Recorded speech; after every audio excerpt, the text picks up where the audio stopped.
Hi gang, it's Zippo. I gotta get my face in this one, I guess. I've had a couple of requests from people on how I do my muffler stacks. All of my tractors have them, and I like them for two reasons. One, lets me know when I've got to trim branches so I don't have to duck because I've got a bad neck, bad back. And two, they kind of look cool.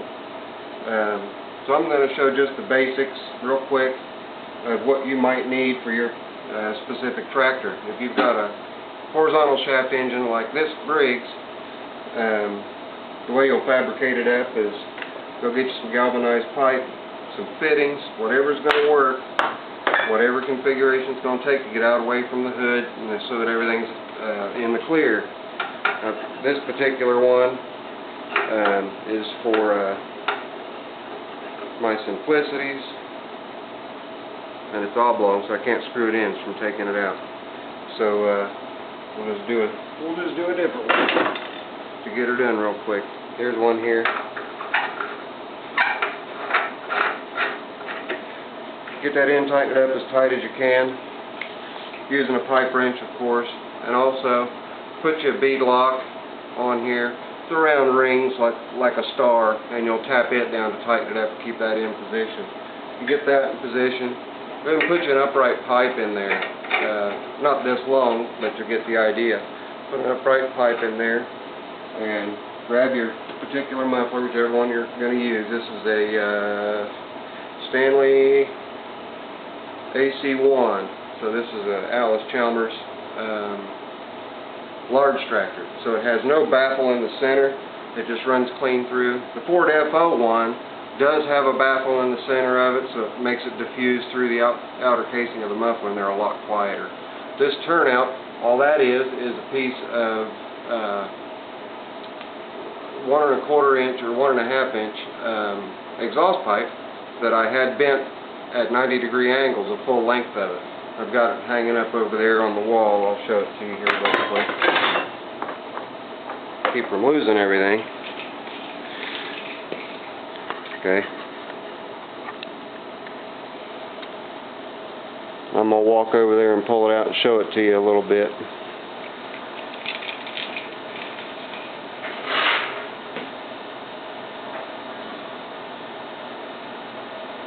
So you can see, just like a stair step, that way you can cut anything you want off of it. And if you're semi-handy with a welder, after you get everything in position, you can go ahead and weld everything down and make everything good and secure.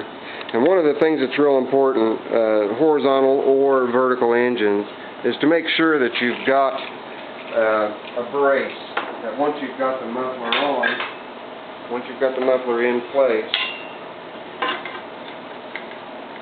of course it's not going to go down.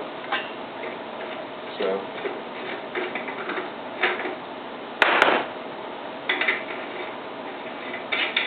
once you get the muffler in place, of wherever you're going to put it, get your pipe clamp on, get it on loose.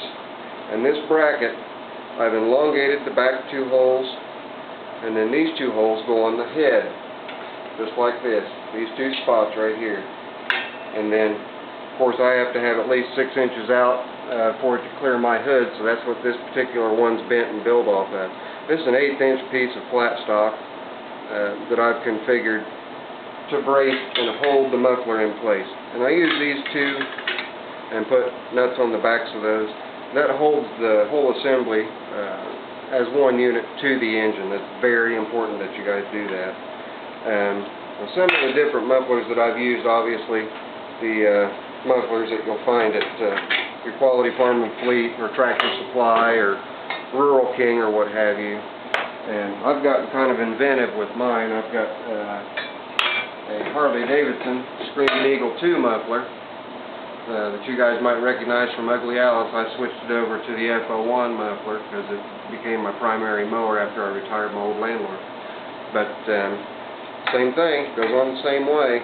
And in bracing this one, you've only got 1 nut to brace it, so just plan accordingly. Get it figured out to where your brace comes along, you can get a hold of the clamp with it. Or you can remove this clamp and go get you 1 5/8 or 1 3/4 clamp and then you can just use that clamp directly onto there and use the same type of brace, however you want to do it.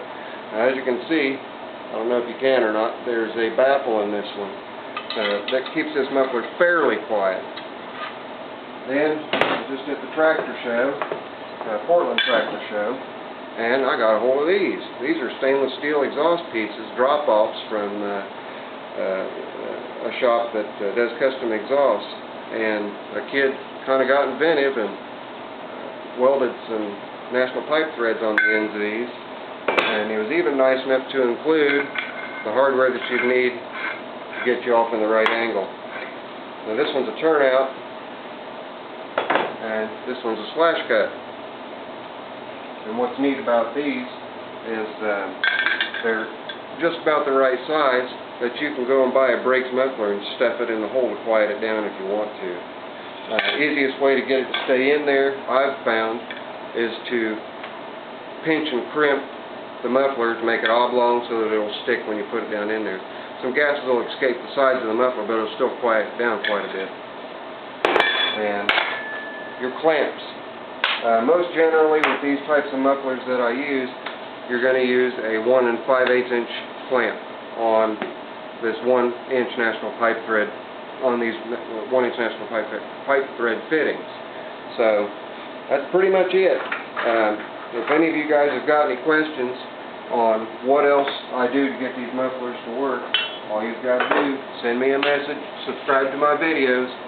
This old girl's getting rebuilt. I've already got her kind of slapped together so I can test run it, and I've got a carburetor problem. But fortunately it was sitting here and made it easy for me to show you guys how I did my exhaust. So, if you have any questions, just give me a holler, guys. Later.